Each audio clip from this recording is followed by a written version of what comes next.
Hello friends, welcome to jumbo station. இன்றைக்கி சுசியம் எப்படி செய்யலான்னு பார்க்கலாம். பாருங்கள், இனிப்பான சுசியம். இப்போ இட்லி அரிசி 1 கப் எடுத்து அலசி எடுத்துக்கலாம். வெள்ளை உளுந்து 1/4 கப் எடுத்து நல்லா அலசி 3 மணி நேரம் ஊற வச்சிடணும். இப்போ 3 மணி நேரம் ஆயிடுச்சு. இப்போ அரிசி போட்டு நல்லா நைஸாக அரைச்சி எடுத்துக்கணும்.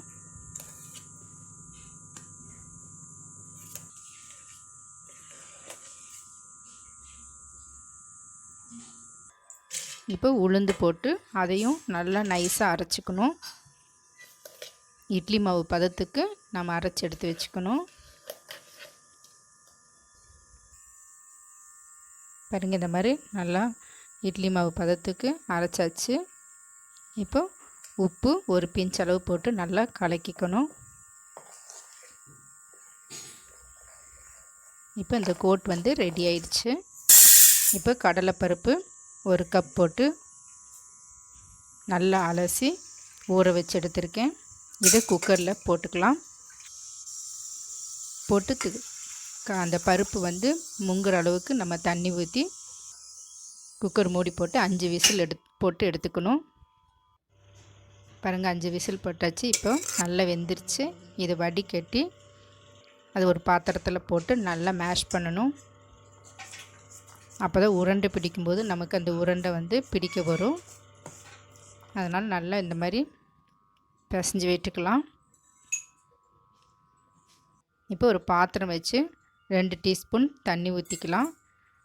1.5 கப் அளவு நாட்டு சர்க்கரை போட்டு நல்லா சூடாக்கணும். இந்த மாதிரி சிரப்பு கிடைக்கும். இதை நம்ம வடிகட்டும்போது கல் தூசியெல்லாம் இந்த வடிகட்டில் நின்றுடும். அதுக்காக தான் இந்த மாதிரி நம்ம சர்க்கரை கொதிக்க வைக்கிறோம். இப்போ அந்த சர்க்கரை கரைசலை இதில் ஊற்றி நல்லா கலக்கி விடணும். ஏலக்காய் தூள் 1/4 டீஸ்பூன் போட்டு நல்லா கலக்கி விட்டுக்கலாம்.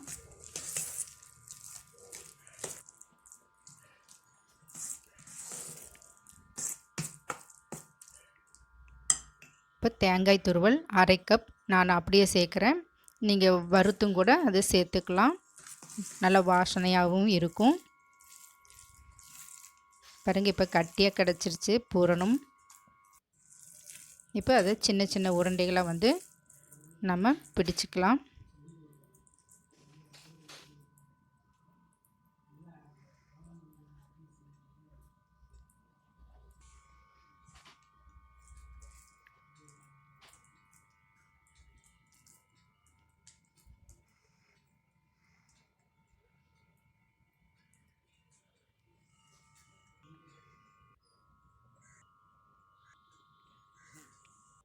இப்போ பாத்திரம் வச்சு ஹீட் பண்ணிக்கலாம்.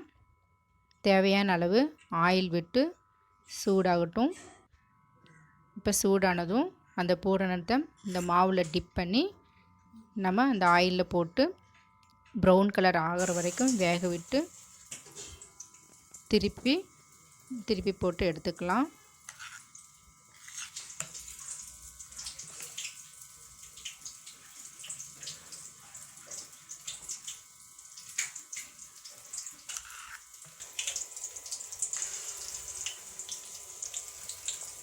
பாருங்க, மெல்லமாக அது திருப்பி விட்டுக்கணும்.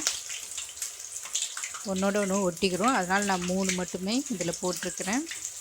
இப்போ கோல்டன் கலரில் வந்துடுச்சு. அதனால் திருப்பி போட்டிருக்கேன்.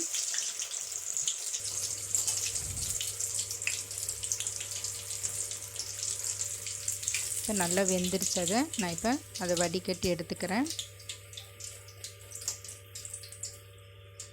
இப்போ சுவையான இனிப்பான சுசியம் ரெடி ஆயிடுச்சு. சூடாக பரிமாறிடலாம். நீங்களும் செஞ்சு பார்த்துட்டு கமெண்ட் பண்ணுங்கள், லைக் பண்ணுங்கள், ஷேர் பண்ணுங்கள், சப்ஸ்கிரைப் பண்ணுங்கள். பக்கத்துள்ள பெல் பட்டனை கிளிக் பண்ணுங்கள். Thanks for